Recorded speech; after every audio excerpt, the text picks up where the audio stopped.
వాక్యాన్ని చదువుకుందాం. ఆదికాండము 6వ అధ్యాయము 1వ వచనం చదువుకుందాం. ఆదికాండము 6వ అధ్యాయము 1వ వచనం చదువుకుందాం. భూమి మీద విస్తరింపనారంభించిన తరువాత కుమార్తెలు వారికి పుట్టినప్పుడు దేవుని కుమారులు నరుల కుమార్తెలతో చక్కని వారిని చూసి వారందరిలో తమకు మనసుకు వచ్చిన స్త్రీలను వివాహము చేసుకుని అప్పుడు యెహోవా నా ఆత్మ నరులతో ఎల్లప్పుడూ వాదించదు. ఈ మాట అందరూ చెప్దామండి. అప్పుడు యెహోవా ఎల్లప్పుడూ నా ఆత్మ వారి మీద వాదించదు. ఒకసారి ఎవరి మీద వాదిస్తుందో కిందకు చూస్తే 8. అయితే నోవాహు యెహోవా దృష్టి యందు కృప పొందిన వాడాయను. గట్టిగా స్తోత్రాలు చెప్పండి. హల్లెలూయా. ఎవరు కృప పొందినవారు? రైట్. గడిచిన వారంలో మీరు అద్భుతమైన వాక్యాన్ని విన్నారు నోవాహు గురించి. అయితే గమనించండి, జాగ్రత్తగా వినండి. దేవాది దేవుడు నోవాహుని పడవ తయారు చేయమన్నారు. పెద్దవాడని తయారు చేయమన్న సంగతి అందరికీ తెలిసిందే. ఎందుకు తయారు చేయమన్నాడు? కారణం ఏంటి? జలప్రళయం వస్తుంది, అది కాదు కారణం. జలప్రళయం వస్తుంది, కానీ రీజన్ ఏంటి? ప్రజలు ఇష్టానుసారంగా జీవిస్తున్నారు, నచ్చినట్టు జీవిస్తున్నారు. చక్కని వారని చెప్పేసి, అందంగా ఉన్నారని చెప్పేసి వారిని వివాహము చేసుకుంటున్నారు. అయితే అక్కడ యెహోవా ఒక మాట అంటాడు. ఏమంటే, నరుల మీద ఎల్లకాలము నా ఆత్మ వాదించదు. ఆహా, నాకేంట్లా అనుకుంటామండి. బలం ఉంది, కండలున్నాయి, తెలివుంది, జ్ఞానం ఉంది అనుకుంటామండి. కానీ దేవుని మాటకి లోబడపోతే, దేవుని మాట వినకపోతే నరుల మీద ఎల్లప్పుడూ దేవుని ఆత్మ వాదించదు. హల్లెలూయా. రైట్. మరి నోవాహు యెహోవా దృష్టికి కృప పొందినవాడు. అందరూ ఒకసారి మీ తల మీద చేయబెట్టుకోండి. ఒకసారి వినండి. నేను కృప పొందిన దానిని పొందినవాడిని. అందరూ బాబా, నేను కృప పొందిన దానిని, నేను కృప పొందిన వాడిని, నా కుటుంబం కృప పొందిన వారు, మా చర్చి కృప పొందింది, మా కుటుంబం కృప పొందింది, నా బిడ్డలు కృప పొందారు. Very good. ఎవరు చేయడది? దేవుడు చేయ. అయితే గమనించండి, జాగ్రత్తగా వినండి. విజయవాడ ప్రాంతం గురించి అందరికీ తెలిసిందే. ఒక రాత్రికి రాత్రే, ఒక పగలకు పగలే ఇప్పటి వరకు ఆగల వర్షము. నోవాహు కాలంలో ఏ వర్షం అది? ప్రచండ వర్షము. 40 పగళ్ళు 40 రాత్రులు ప్రచండ వర్షం పడిందండి. చూడండి ఎంత భయంకరంగా ఉంది, ఎంత విపత్తు ఉందండి. అయినప్పటికీ నువ్వు దేవుని ప్రజలు దేవుని మాట వింటారా? ఆ ప్రాంతంలో ఆహార పొట్లాల కోసం కేకేసేవాళ్ళు కనబడతారు, సరుకుల కోసము కేకలేసేవాళ్ళు కనబడతారు. వాళ్ళకి సరుకులు కావాలి, వాస్తవే. వారికి ఆహార పొట్లాలు కావాలి, వాస్తవే. ఒక్కరన్నా మీరు వార్తలు చూశారు దేవుడా అన్న వాళ్ళు ఎవరన్నా ఉన్నారా? ఏమైంది వారికి? నరుల యెహోవా ఆత్మ నరుల మీద నుంచి పక్కకి వెళ్ళింది. చూడండి, ఎప్పుడైతే పక్కకి వెళ్ళిందో అది విడనాడబడద్దండి. సంసోను మీద యెహోవా ఆత్మ ఏమైపోయిందండి? విడనాడింది. ఎడబాసెను అని ఉంది. ఏముందండి? ఎడబాసెను. అంతకు ముందు ఎలా ఉన్నాడు? ఒక సింహాన్ని అమాంతంగా ఒక మేకపిల్లని చీల్చినట్లు చీల్చేశాడు. గాడిద దవడ ఎముకతో ఎంతమందిని కొట్టాడు? 1000 మందిని కొట్టాడు. ఫిలిష్తీయుల పొలాలను ఏం చేశాడు? నక్క తోకకి ముడేసి తగలబెట్టేశాడు శత్రువుల పొలాలన్నీ. కానీ ఇంత బలవంతుడు ఏమైపోయాడండి? మనం ఫిలిష్తీయుల కుమార్తెను వివాహం చేసుకోకూడదరా అని చెప్పకనే చెప్పారు తల్లిదండ్రులు. వాళ్ళని వివాహం చేసుకుంటే వాళ్ళతో వీవు అందుకుంటే అది మనకి క్షేమము కాదు. దేవాది దేవుడు ముందుగానే చెప్పాడమ్మా, నీ కొడుక్కి ఫిలిష్తీయులకి వివాహం ఇచ్చి వివాహము చేయొద్దు, మత్తుపానాలు తాగిచ్చొద్దు, గుట్కాలు పాన్పరాకులు సిగరెట్లు తాగిచ్చొద్దు అని తల్లిదండ్రులకు చెప్పినప్పుడు తల్లిదండ్రులు కొడుకు కూడా చెప్పారు. అవును కదండి, చెప్పారు. అయితే చూడండి, కుటుంబంలో జరిగే విషయాలు చాలా ఇలా ఉంటాయి. తండ్రి తన కొడుకు తాగుతుంటే ఏమంటాడు? రా తాగొద్దు నాన్నా, లివర్లు పాడైపోతాయి, కిడ్నీలు పాడైపోతాయి, హార్టు పాడైపోద్ది అని తండ్రి బదిలించినప్పుడు అయినప్పటికీ వినపోతే ఏం చేస్తాడు తండ్రి? మళ్ళీ చెప్తాడు, నాన్నా సిగరెట్లు తాగొద్దు, బీడీలు తాగొద్దు, చుట్టలు తాగొద్దు. మళ్ళీ చెప్తాడండి. తన కుమార్తెకు మళ్ళీ చెప్తాడు, అమ్మా పాపము చేయొద్దు. పదే పదే పాపం చేస్తుంటే, పదే పదే సిగరెట్లు తాగుతుంటే, పదే పదే ఇష్టానుసారంగా జీవిస్తుంటే రాను రాను తండ్రి ఏం చేస్తాడండి? చెప్పలేక మారేస్తాడు. మీరు ఈ విషయాన్ని చూశారు కదండి, తప్పిపోయిన కుమారుడిది. నా ఆస్తి నాకు కావాలి డాడీ. ఎందుకురా నాయనా, ఏం చేసుకుంటావు? నా ఆస్తి నాకు కావాలి, ఇస్తావా చావమంటావా? తండ్రి ఏం కొరుకున్నాడు? చావు కొరుకున్నాడండి, ఆస్తి ఇచ్చేసాడండి. ఆస్తిని పట్టుకుని దూరదేశం వెళ్ళిపోయాడు. చూడండి, గమనించండి. కూర్చుని తింటే అందరూ చెప్పలేరు మళ్ళీ కూడా, కొండలైనా ఆగు, నాకేంట్లే అపార్ట్మెంట్ ఉంది, నాకేంట్లే 2 స్థలాలు ఉన్నాయి, నాకేంట్లే 2 ఇళ్ళు ఉన్నాయి, నాకేంట్లే వెండి ఉంది, నాకేంట్లే బంగారం ఉంది, నాకేంట్లే ధనం ఉందిలే, మందిరానికి వెళ్ళిపోతే ఏమవుతుందండి? కూర్చొని తింటే కొండలైనా ఆగు. మనం చూస్తుండగానే 2 కళ్ళతో చూస్తుండగానే బళ్ళు బళ్ళైని విర్రవీగినోడు, కాలు రగినేసినోడు, కండలు చూపించినోడు, నా బలం చూపించినోడు ఆగాడండి. బిరిగీసినోడు ఆగల, కర్ర పట్టుకున్నోడు ఆగాడండి. ఎక్కడ కూడా ఆగల. గమనించండి, బలము పనిచేయదు దేవుని ముందు, అహంకారము పనిచేయదు. సంసోను మీద దేవుని ఆత్మ ఎడబాసేసరికి ఫిలిష్తీయుల చేతికి అప్పగించబడ్డాడు. తప్పిపోయిన కుమారుడు డబ్బంతా అయిపోయేసరికి పందులు పొట్టు తింటున్నాడు. ఎంత దౌర్భాగ్య పరిస్థితితో చూడండి. ఒక్కసారి ఆలోచన వచ్చిందండి, నా తండ్రి దగ్గర అనేక మంది పనివారు ఉంటారు, నేను వెళ్ళి అక్కడ పట్టిన అడం దొరుకుతుంది, నేను తిరిగి నా తండ్రి దగ్గరికి వెళతాను అనుకుంటున్నాడు. ఎంత భాగ్యమో చూడండి, ఎంత అర్హత చూడండి, ఎంత హక్కో చూడండి. వ్యసనాలకి పాడు చేసుకున్నాడు, దుర్వ్యసనాలకి పాడు చేసుకున్నాడు, వ్యభిచారం చేయడానికి పాడు చేసుకున్నాడు, ఇష్టానుసారంగా తిరగడానికి పాడు చేసుకున్నాడు, మందు తాగడానికి పాడు చేసుకున్నాడు. చూడండి, దేవుని ఆత్మ ఎంతకాలం ఉంటుంది మీ మీద? లేదు నేను రాను, నేను చుట్టలు తాగుతా. బీడి బాప్తిషన్ తీసుకున్న తర్వాత ఎందుకు తాగాలి? దేవుని రాజ్యానికి వారసులు మీరు, పరలోక రాజ్యంలో వారసత్వాన్ని మీరు సంపాదించుకున్నారు.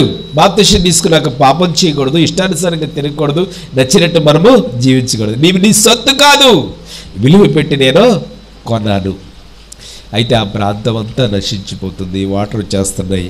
ఒకళ్ళు కూడా భగవంతుడా అని పిలిచే నాదుడు లేడు. విజయవాడ ప్రాంతానికి ఇంతకుముందు మీకు తెలిసి ఎప్పుడైనా వాటర్ వచ్చిందండి? ఎప్పుడు కూడా వాటర్ రాలేదు. కానీ ఒక విషయం మీకు తెలుసండి, మీరు చూస్తుండగానే, అయితే వాళ్ళు చేశారని వీళ్ళు వాళ్ళ మీద బురద రాస్తున్నారు, వాళ్ళేమో వాళ్ళు చేశారని వీళ్ళ మీద బురద రాస్తున్నారు అనమాట. ఏం జరుగుతుంది మీరు చూసేట్లో? వాళ్ళకైనా అధికారులకైనా ఇది విపత్తి, దేవుడా అంటే ఇది దేవుని ఆత్మ వాదించకుండా పక్కకి వెళ్ళిపోయిందేమో, మరి మళ్ళీ తిరిగి వస్తుందేమో అని దేవుడా అని పిలిస్తే తిరిగి రాదంటారా? నినేవే పట్టణానికి ఒక పాస్టర్ గారిని పంపించాడు దేవుడు. ఏ పాస్టర్ గారా? పాస్టర్ గారు అమ్మా, ఏ పాస్టర్ గారా? నినేవే పట్టణానికి ఒక పాస్టర్ గారిని పంపించారు. ఏమని చెప్పాడు వాళ్ళకి? వెళ్ళి చావు కబురు చెప్పాడా, మంచి కబురు చెప్పాడా? ఏమని చెప్పాడు? ఏం కబురు అది? ఏమన్నాడు? పట్టణము ఎన్ని రోజులమ్మా? 40 రోజుల్లో హెచ్చరిక, అంతేనా? 40 రోజులు.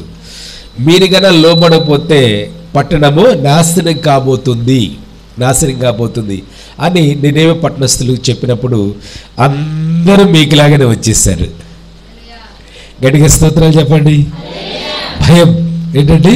భయం. నాశనం అయిపోద్దని తెలిసినా సరే వచ్చేసారు అనమాట. అంతేకాదండి, సింహాసనం మీద ఉన్న రాజు కూడా కిందకి దిగొచ్చాడు. రాజు దిగినటువంటి సామాన్య విషయం అండి, సామాన్య విషయనా? ఒక రాజు గురించి గుర్తు చేస్తా వినండి. ఏలియా ప్రార్థన చేశాడు. ఏమని ప్రార్థన చేశాడు? మళ్ళాంటి స్వభావం గల మనిషే. ఏమని ప్రార్థన చేశాడు? అయ్యా 3.5 సంవత్సరాలు వర్షింపకుండా ఆపు. ఏం చేశాడండి? వర్షం పడొద్దు అన్నాడు. కానీ ఎందుకు? పరిపాలన బాగోలా, అధికారి బాగోలా, ఆ రాజ్యాన్ని పరిపాలిస్తున్న రాజు ప్రవర్తన బాగోలా.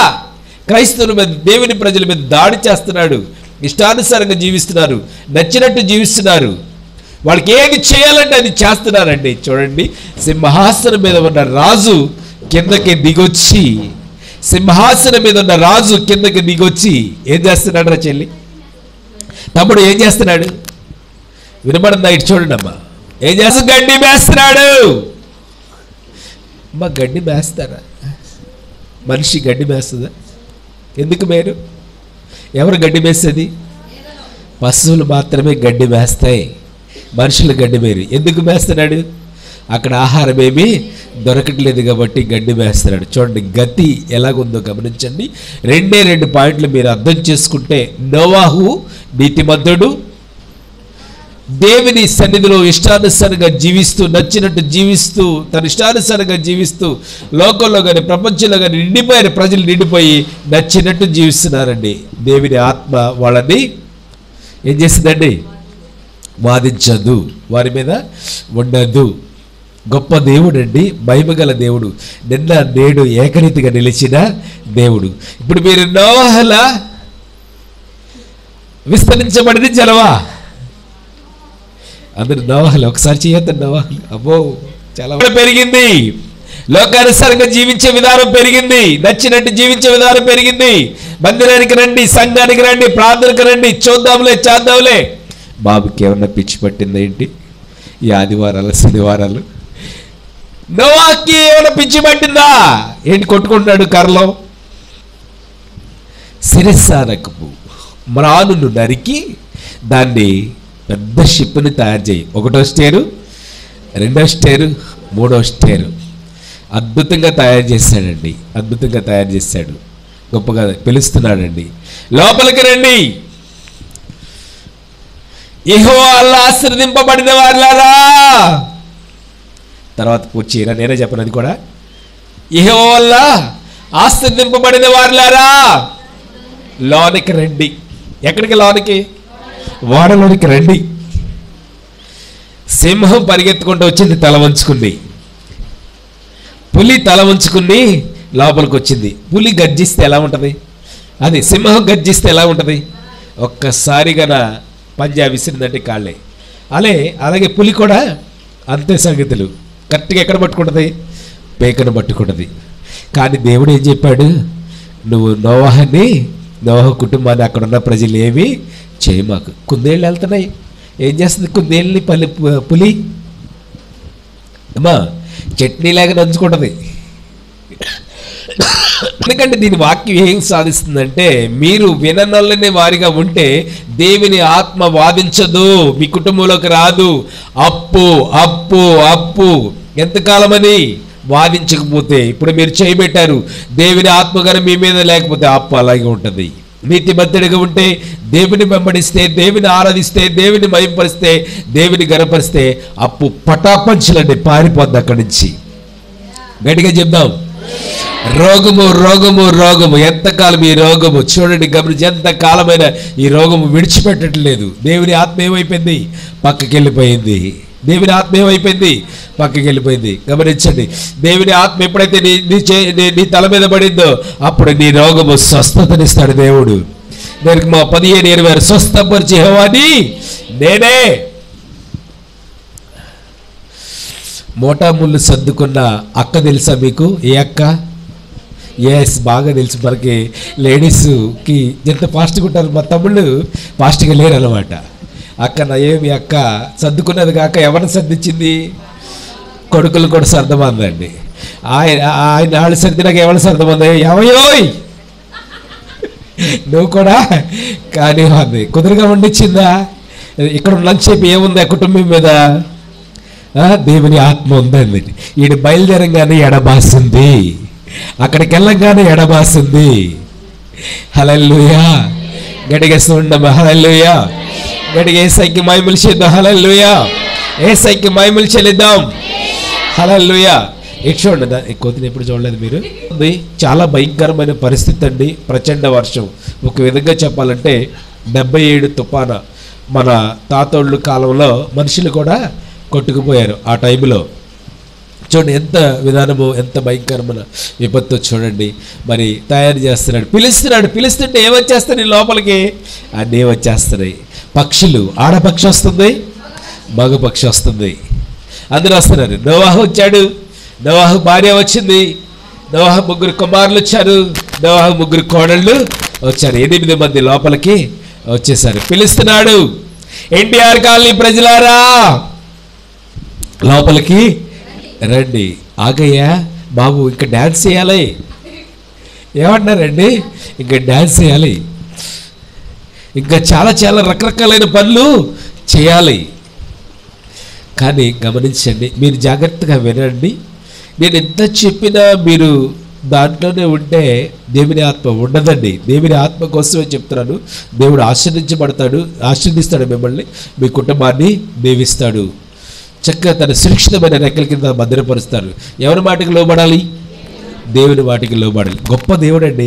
ఆయన గొప్పతనం గురించి చెప్పమంటారు, ఒకసారి వింటారా జాగ్రత్తగా? నట్టనడి సముద్రం. ఏ సముద్రం అండి? నట్టనడి సముద్రం. 12 మంది శిష్యులు, వాళ్ళతో పాటు యేసుక్రీస్తు. చినుకు వారు ఎలా మారింది? తుఫానుగా మారింది. గాలి మెల్లగా బయలుదేరింది. ఎలా మారింది? పెద్ద విసిరిస్త్రీ కొడుతుంది. ఆ నావ ఉన్నదేమో కొద్దిగే, లేపి కొడుతుంది, విసిరిస్త్రీ కొడుతుంది. కానీ ఒడ్డు నుండి ఏంటి పరిస్థితి వాళ్ళది? బ్రతుకు జీవుడా అంటూ పారిపోయేవాళ్ళు ఉండేవాళ్ళు. యేసయ్య దగ్గర ఉండేవాళ్ళు అంటారా? అద్భుతం వినండి జాగ్రత్తగా. బ్రతుకు జీవుడా అని పారిపోయేవాళ్ళు. కష్టాలు పెడితేనే మందిరానికి వస్తావు. కష్టాలు పెడిపోతే ఎందుకు వస్తావు మన మందిరానికి?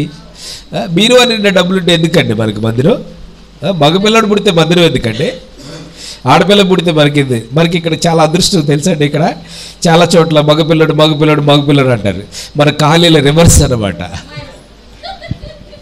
ఎవరు కావాలంటారు? ఆడపిల్ల. ఎందుకంటే కట్నంతో పని లేదు ఇక్కడ. నేను చాలా చోట్ల తిరుగుతాను, బాబు మగబిడ్డ కావాలి ప్రార్థన చేయ బాబు అంటారు. నేను తల పట్టుకున్నాను, మగబిడ్డ కావాలి ప్రభు అని ప్రార్థన చేస్తాను. కానీ ఆడబిడ్డలు కావాలని ప్రార్థన చేయమనేది ఇక్కడ ఒక్కసాటే.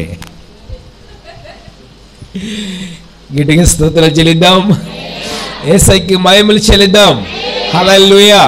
అయితే అన్నీ కూడా లోపలికి వచ్చేస్తున్నాయి, అన్నీ చక్కగా వచ్చేస్తున్నాయండి. అన్నీ పక్షులు వస్తున్నాయి, పులి వస్తుంది, మేక వస్తుంది, ఆడది మగది. ఇంకేమేమి వస్తున్నాయి తమ్ముడు? మిడతలు వస్తున్నాయి, బాతులు వస్తున్నాయి. ఏమొస్తున్నాయి అమ్మా? పులులు వస్తున్నాయి, పాము వస్తుంది, అన్నీ వస్తున్నాయి అన్నమాట. ఆఖరికి మీకు చిరాకించుకునేది, మీరు చిచ్చి అనేది, అబ్బో దాన్ని తోలేండి అనేది ఏంటది? ఎంత మూతి బారుగా పెట్టుకుని వస్తుంది. ఏంటది? అది కొంచెం జలుబు చేసింది, క్లారిటీగా ఉండదు ఎవరికొకండి వస్తుందండి. చూడండి, అన్నీ లోబడ్డాయి. కానీ పక్షులు లోబడ్డాయి, జంతువులు లోబడ్డాయి, ప్రాకృతి జీవులన్నీ లోబడ్డాయి. కానీ మనిషి మాత్రము లోబడలా. కరోనా కష్టకాలంలో ఈ హాస్పిటల్ ఎంత డబ్బు కావాలి డాక్టర్ గారు మీకు? 1 కోటి కావాలా? 2 కోట్లు కావాలా? 3 కోట్లు కావాలా? ఎంత కావాలి అయినా ఇస్తాను. కానీ భగవంతుడా అనే పదాలు రావట్లా. దేవుడు గొప్ప దేవుడు. ఒక్కసారి దేవుని ఆత్మ వాదించలేదండి. ఎంతకాలము? కరోనా అన్నాలు వాదించలే. ఏమైపోయారు? మామ వాళ్ళు కూడా డబ్బున్నా సరే ఆగలేదు. మళ్ళీ ప్రజలు ఏమైనా మళ్ళీ భయపడ్డారా? లోబడ్డారా? ఆరాధిస్తున్నారా, మహిమపరుస్తున్నారా, దేవుని స్తుతిస్తున్నారా? మళ్ళీ లోకంలో అదే విధంగా చేస్తున్నారంట. ఇష్టానుసారంగా జీవిస్తారు. మీరు మహిమ గల కార్యం గురించి వినాలని చెప్పారు కదండి. సముద్రం మీద అలలు కొడుతుంటే యేసు ప్రభు దగ్గరికి వచ్చి, దేవా మేమింత బాధపడుతుంటే భయపడుతుంటే నీకు చిత్తలేదా? నీకు ఏమాత్రమైనా ఇది లేదా? ఎందుకు అడిగారు అనుకున్నావు? యేసు ప్రభు కార్యాల గురించి తెలవదు వాళ్ళకి సరిగ్గా. యేసు ప్రభు చేసే మేలుల గురించి తెలవదు. ఆయన లేచి అన్నాడు, ఏమన్నాడు చూడండి, గాలి ఆగమన్నాడండి. ఒకసారి చేయి చూపించండి అమ్మా. ఏమన్నాడండి? ఆపనండి. ఇట్లా ఎవరు హస్తామండి? దేవుడి హస్తాం. ఏమైపోయింది? యేసయ్య ఆపనగానే ఆగింది. మీరు ఆపంటే ఆగదండి. ఏలియా వర్షం పడమంటే పడింది, ఆగమంటే ఆగింది. కానీ జరగదంటారా? ఆగిందండి.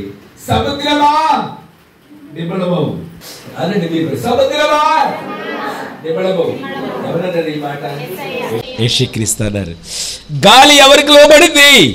దేవునికి. సముద్రం ఎవరికి లోబడింది? ఎవరిదా? నా పాదపీఠము. గొప్ప దేవుడు అండి. గాలి ఈయనకి లోబడింది, సముద్రం ఈయన లోబడిందని వాళ్ళే గుసగుసలాడుతున్నారు. గట్టిగా స్తోత్రాలు చేద్దాం. ఎందుకన్నా మీకేం కావాలి? ఆధారం దేవుడు గొప్ప దేవుడు అని తెలుసుకోవడానికి, మహిమ గల దేవుడని, జీవు గల దేవుడని తెలుసుకోవడానికి, నిన్న నేడు ఏకరీతిగా నిలిచిన దేవుడు, మహిమా స్వరూపుడు, జీవు గల దేవుడు. ఎంత విపత్తు అండి. చిన్నపిల్లలు చనిపోయారు తెలుసండి. అట్లా వాటర్లో పైకి తేలుతున్నారు. గమనించండి. ఎక్కగలిగిన వాళ్ళు అయితే పైకి ఎక్కుతారండి. పేషెంట్లు ఉంటారు బెడ్ మీద పడుకొని, వాళ్ళ పరిస్థితి ఏంటండి? చిన్నపిల్లలు ఉంటారు, వాళ్ళ పరిస్థితి ఏంటండి? అనుకోకుండా ఉప్పెల్లాగా వచ్చి పడిపోయిందండి. అలా చనిపోయి అట్లా తేలుతూనే ఉన్నారు. ఎంత భయంకరమైన విపత్తు అండి. ఎంత భయంకరమైన వేదన చూడండి, ఆ ప్రాంతానికి వచ్చిన వేదన. అయితే మీకు విషయం తెలుసండి, వీళ్ళ బాధలో వీళ్ళుంటే స్టోస్టపురం వాళ్ళు దిగారు. ఎవరండి? ఎవరైనా స్టోస్టపురం వాళ్ళు అంటే దొంగలు. పాపం ఉన్న కాస్త కూస్త బురదలోనో నీటిలోనో దానికి లాకేసి వస్తే వీళ్ళు ఏం చేస్తున్నారు?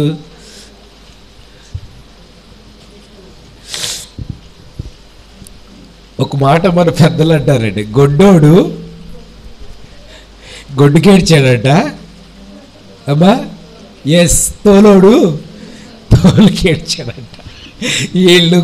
వీళ్ళు మునిగి చేస్తుంటే వాడు పని వాడు చేస్తున్నాడు. చూడండి ఎంత కరుణ లేదా, ప్రేమ లేదా అక్కడ. పాటలు అదే, దొంగలంతా దొరలేదు, అబద్ధికులు అరిచే రోజు, వ్యభిచారులు ఏడ్చే రోజు, తల్లి జాడ పిల్లకి లేక, పిల్ల జాడ తల్లికి లేక, చెట్టుకొకరు పుట్టకొకరు అనాథులై ఏడ్చే రోజు, బలము చూసి భంగపడుకుము, ధనము చూసి దగ్గ పడుకుము. ఓ మనిషి చెప్పవా? ప్రభువుని తెలుసుకున్న తర్వాత ఇంకా విడిచిపెట్టకూడదండి. దేవుని ఆత్మ మన మీద ఉంటుంది. ఘనమైన కార్యం, అద్భుతమైన కార్యం చేస్తాడు. అభిషేకించబడిన తర్వాత విడిచిపెడితే ఏంటి పరిణామం? ఏం జరిగింది సంసోనికి? నేను పిలిస్తే అమ్మాయినే పెళ్లి చేసుకుంటా, నేను వేరే అమ్మాయిని నేను పెళ్లి చేసుకోను, ఆమెనే పెళ్లి చేసుకుంటా. ఏం కనపడింది ఆమెలో? అందంగా కనపడిందంట, ఎర్రగా బుర్రగా ఉందంట. చూడండి, గమనించండి, జాగ్రత్తగా వినండి. పై రూపాన్ని ఎప్పుడు ప్రేమించకండి. ఏ రూపాన్ని ప్రేమించాలి? లోపల రూపాన్ని ప్రేమించండి. పై రూపాన్ని చూసి మోసపోవద్దు. ఒక తమ్ముడు వచ్చి, అన్నా నేను ఆమెనే పెళ్లి చేసుకుంటా, ఆమె తప్ప నేను ఇంకెవరినే పెళ్లి చేసుకోను. ఏం చూశాడు? అందం. పెళ్లి చేసుకున్న తర్వాత కుండలు పగలగొడుతుందంట.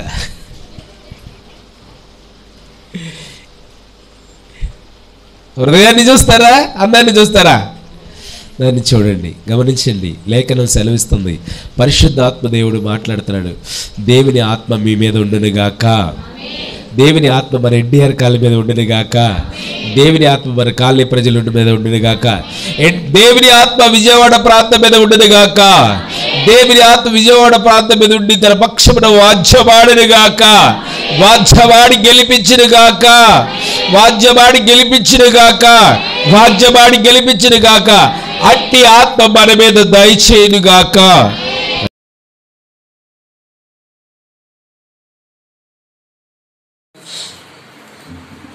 మీరు తప్పగా మోకరించండి. ప్రతి ఒక్కరు మీ స్థలంలో ప్రాబ్లం కూడా అవసరం లేదు, మరొకసారి తెలియపరుస్తున్నారు. తప్పగా మోకరించండి. ఈ ప్రభుత్వంలో పాల్పొందినప్పుడు కనీసం ఇప్పటికైనా పాపక్షమాపణ కావాలి, లేకపోతే దేవుని ఆత్మ వాదించదండి మీ పక్షాన. ఏమనుకుంటున్నారు? బాబుని చెప్తున్నాడుగా, సంతోషంగా ఉండగా అన్ని మర్మాలు, మేలులు, దీవులు, ఆశీర్వాదాలు చెప్తున్నారుగా అనుకోకండి. ఎందుకంటే వాదించడం సైడ్కి వెళ్ళిపోద్దండి, పక్కకి వెళ్ళిపోద్ది. అప్పుడు కార్యాలు జరగవు, ఉగ్రతకి గురవుతాం అనమాట. అయితే దేవుని వాక్యానికి లోపడదాం. అయితే ఎప్పటికైనా మీకున్న వ్యసనాల్ని ఆపేయండి. చుట్ట, బీడి, సిగరెట్, మాదక ద్రవ్యాలు, పాంపర, గుట్కా, అలాంటి ఎస్ఐ, మత్తుపాయాలు, ఇలాంటి త్రాగుడు, వ్యసనాలు, ఇటన్నింటిని ఆపేయండి. చక్కగా మరి పాపము, చీకటి, అంధకారాన్ని కొట్టివేయండి. దేవా మరి నీకు లోపడాలి, నీ ఆత్మ మా మీద ఉంచండి తండ్రి. నీ ఆత్మ మా మీద నుంచి ఘనమైన కార్యం జరిగించండి, అద్భుతమైన ఆశ్చర్యకరమైన కార్యం జరిగించండి. 1 కొరింథీయులకు రాసిన పత్రిక 11:23 అందరూ చూద్దామండి. నేను మీకు అప్పగించిన దానిని ప్రభువైన యేసు అప్పగింపబడిన రాత్రి ఒక రొట్టెను ఎత్తుకుని కృతజ్ఞతాస్తుతులు చెల్లించి దానిని విరిచి మీ కొరకైన నా శరీరము జ్ఞాపకము చేసుకున్నట్లే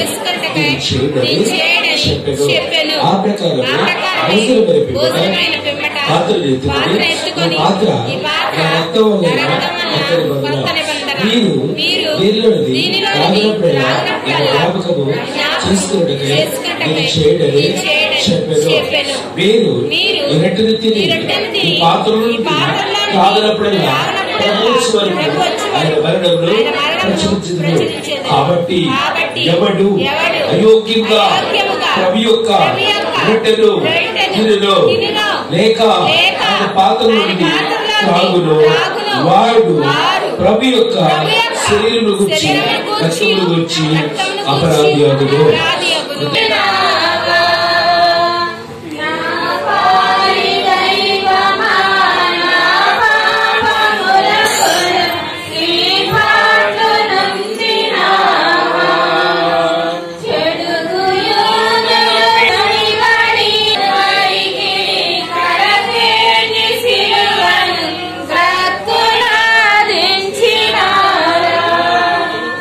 ఏ పాపమేవని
మరి నీ రాజ్యాన్ని ఈ శరీరం ద్వారా ఈ రక్తం ద్వారా నీ రాజ్యంలో మాకు స్థలాన్ని అనుగ్రహించండి తండ్రి.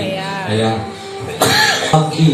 అయ్యా తండ్రి పట్ల ఉన్నట్లు అయ్యా నోవాహు పట్ల కార్యం చేసినట్లు నోవాహు నీతిమంతులు ఎంచినట్లు మమ్మల్ని కూడా ఎంచమని సాయం చేయమని అయ్యా నీ రాజ్యంలో జ్ఞాపకం చేసుకోమని యేసు పరిశుద్ధ నామములో అడుగుచున్నాము తండ్రి.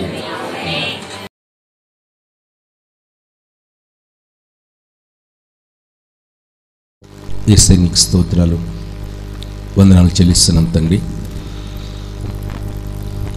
అద్భుతమైన మర్మాలు మాతో ప్రవేశపెట్టారు. నోవాహు నీతిని మాకు దయచేయండి తండ్రి. క్రూరంగాను కఠినంగాను అయ్యా విననల్లని ప్రజలుగాను ఉండకుండా నీ సాక్షిగా మేము ఉండటానికి కృపలో భద్రపరచమని, దీవించమని, ఆశ్రయించమని, సహాయం చేయమని నజరేయుడైన యేసయ్య పరిశుద్ధ నామమున అడిగి వేడుకొని స్తుతించి ప్రార్థిస్తున్నాం తండ్రి. ఆమేన్.